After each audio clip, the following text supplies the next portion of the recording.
안녕하세요 시청자 여러분, 직생입니다. 오늘은 니지 프로젝트 2화 리뷰를 해보려고 해요. 생각보다 재밌습니다. 이번 화는 4포로에서 먼저 시작이 되는데요, 오자키 스즈 18살이 먼저 첫 주인공입니다. 한국어를 잘해가지고 칭찬을 하고 진짜 조금밖에 못한다 라고 얘기를 하고 막 그러는 장면입니다. 그래서 인터뷰에서 춤을 정식적으로 배운 적은 있냐? 없다. 보통 춤을 정식으로 배운 적이 없다고 하는 애들이 잘 추죠. 여동생이랑 집에서 연습하거나 이렇게 독학으로 춤을 연습한 것 같아요. 그래서 되게 많이 떨더라고요. 그 노래할 때 그 음정이 굉장히 많이 떨려 하더라고요. 춤을 바로 요구를 하는데 잘 췄던 걸로 기억을 해요. 굉장히 잘 췄다기보다는 그냥 적당히 췄던 것 같아요. 적당히.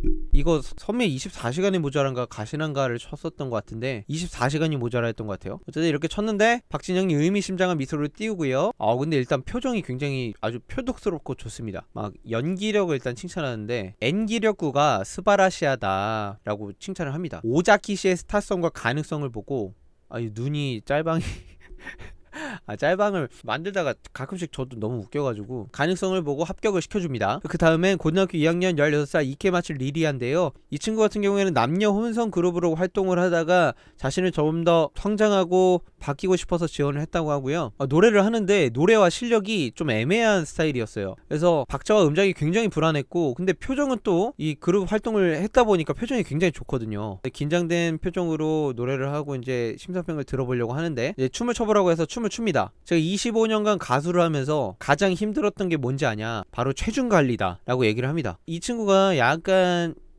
그 박신영이 보기에 체중이 조금 나갔나봐요. 그래서 자기관리 부족을 조금 지적을 합니다. 노래는 일단 음정이 너무 불안정하다라고 대중이 다 느낄만한 피드백을 해줬고요. 음정이 좋아지려면 매일 반복해서 스케일 트레이닝을 하는 수밖에 없다. 일단 보류한다고 합니다. 박진영이 또 여기서 명언을 하나 남기는데요, 제가 타이핑을 쳤습니다. 그래서 제가 박진영이 된 것처럼 읽어드릴게요. 저는 가수라는 직업이 이 세상에 있는 직업 중에 가장 특별한 직업이 아닐까 생각해요. 너무 많은 사람들이 꿈을 꾸지만 꿈을 이루고 또 그 직업을 평생 할 수 있게 되는 사람은 많지 않아요. 근데 그 꿈을 이루는데 가장 중요한 건 하루하루 자신을 관리해 나가는 거예요. 왜냐하면 춤이나 노래나 다 몸으로 하는 거기 때문에 이 하루하루 어찌 보면 지겨운 하기 싫은 일들을 꾸준히 반복할 수 있을 때 그 꿈을 이룰 수 있고 또 그걸 오래 유지할 수 있다고 믿어요. 매일 그렇게 하지 않으면 내 꿈을 이룰 수 없다고 생각했고 지킬 수 없다고 생각하는 것 같아요. 아직은. 이렇게 얘기를 했습니다. 되게 좋은 말이죠? 실제로 그렇게 꾸준히 해왔던 박신영이 말하는 거여가지고 더 진실성 있게 느껴지는 좋은 조언인 것 같습니다. 한국어는 못하는데요, 오늘은 박진영 씨를 만나러 오디션에 왔어요. 도쿄 퍼포먼스 돌이라는 그룹의 자매 유닛에 속속해서 연구생으로 5년간 활동했어요. 연구생 기간 동안 작은 라이브 회장에서 월 2회 정도 라이브를 했는데 점점 줄어가지고 7명이었던 게 2명이 되고, 그래서 어떻게 하지 하던 차에 니지 프로젝트를 알게 됐어요. 하고 춤을 춥니다.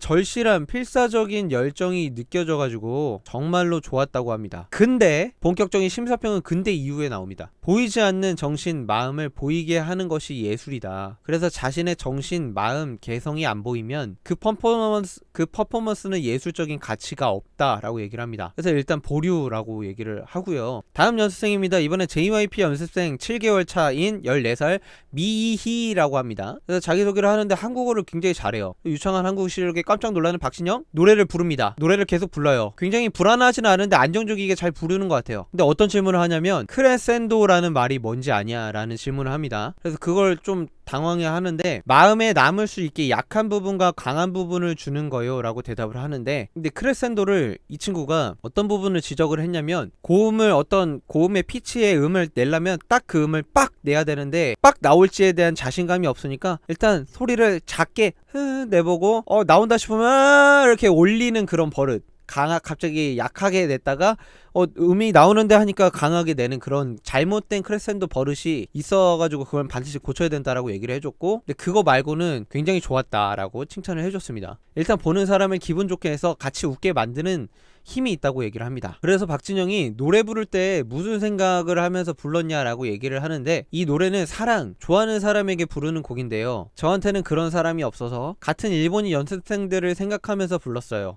라고 어우 되게 대답도 똑부러지고 예쁘게 잘하는 것 같아요. 그것만 해도 훌륭한 노래였다고 칭찬해주고 싶어요 라고 박진영이 얘기를 합니다. 외롭고 힘든 연습생 생활을 어린 나이에 혼자 견뎌온, 연습할 때 힘든 일도 많았고 외롭고 힘든 연습생 생활을 어린 나이에 혼자 견뎌온, 이건 자막이구나. 엄마가 보고 싶은 날도 많았는데 하면서 이게 합격을 해가지고 울고 있는 장면이에요. 그래도 괴로운 일을 견디면 이렇게 좋은 일이 있을 수 있구나 하고 감동하는 장면입니다. 그리고 다음 JYP 참가자인데요, 요코이 리마라고 합니다. 요코이의 한국어가 제 일본어보다 훨씬 스바라시에요 하고 칭찬합니다. 한국어를 되게 잘하더라고요. 그래서 2살부터 외국인 학교를 다니면서 적는 건 일본어보다 영어가 편하답니다. 그러니까 영어로 막 대화를 해요. 영어도 되게 잘하고. 근데 이 친구의 아버지가 일본 힙합계의 살아있는 전설 지브라라고 합니다. 저한테는 얼룩말밖에 안 되는데 뭐 굉장히 살아있는 전설이라고 하니까 한국의 드렁큰 타이거 같은 느낌이겠죠? 일본 유명 모델 나카바야시 미와가 엄마라고 합니다. 엄마의 외모가 좀 박혀있네요, 얼굴에. 그래서 오디션을 위해 준비해온 직접 작사한 랩을 보여줍니다. 아이러니 반주에 맞춰서 랩을 하는데 잘 준비했어요. 역시 아버지가 힙합을 하시니까 랩적이면은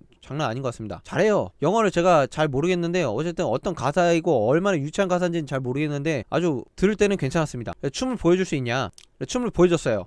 정말 대단해요 라고 칭찬을 해주는데 박진영이 얘기합니다. 타고난 건 정말 좋은데 재능을 이미 어머니 아버님을 통해서 가지고 태어났는데 왜 자기가 이 무대를 봤을 때 뭘 증명해야 할 것 같다라는 느낌을 왜 받는 건지를 물어보니까 이렇게 대답을 합니다. 저는 아버지나 어머니가 연예인이지만 그렇다고 해서 저는 대단하지도 않고 저는 제 힘으로 제가 할 수 있는 것을 보여주고 싶어서 다른 사람에게 지지 않게 열심히 하려고 합니다 라고 대답을 합니다. 애들 대답 너무 잘해요. 예쁘게 너무 잘하지 않아요? 자막 나옵니다. 부모의 곁을 떠나 자기의 힘만으로 인정받고 싶었던 요코이 리마. 너는 재능 넘치라는 아이라고 말해주고 싶어. 그냥 있는 대로 충분해. 좀 더 편안하게 음악에 몸을 맡길 수 있게 되었으면 좋겠어. 축하해요. 합격! 앞으로 성장해 나갈 모습이 무척 기대되는 요코이 리마. 자막이 약간 우리 친엄마들이 자필로 적어주신 자막들 같아요. 이렇게 해서 니지 프로젝트 2화 이렇게 끝납니다. 니지 프로젝트의 장점, 제가 두 번째 말씀드리지만 정말 깔끔합니다. 사연도 되게 길지도 않고 정말 출연자도 몇 명 나오지도 않아요. 이게 규모가 엄청 대규모는 아니고 정말 약간 프로젝트성 오디션이기 때문에 그렇게 인원이 많지는 않은 거에 비해서 그래도 굉장히 핵심적인 것들만 잘 찍어서 보내준다라는 느낌이 들어요. 물론 떨어진 친구들은 방송에 한 번도 안 나오니까 아쉽긴 하겠지만 어쨌든 보는 입장에서는 굉장히 깔끔하고 좋은 프로그램입니다. 이상 니지 프로젝트 2화 리뷰였습니다. 감사합니다. 꾸벅!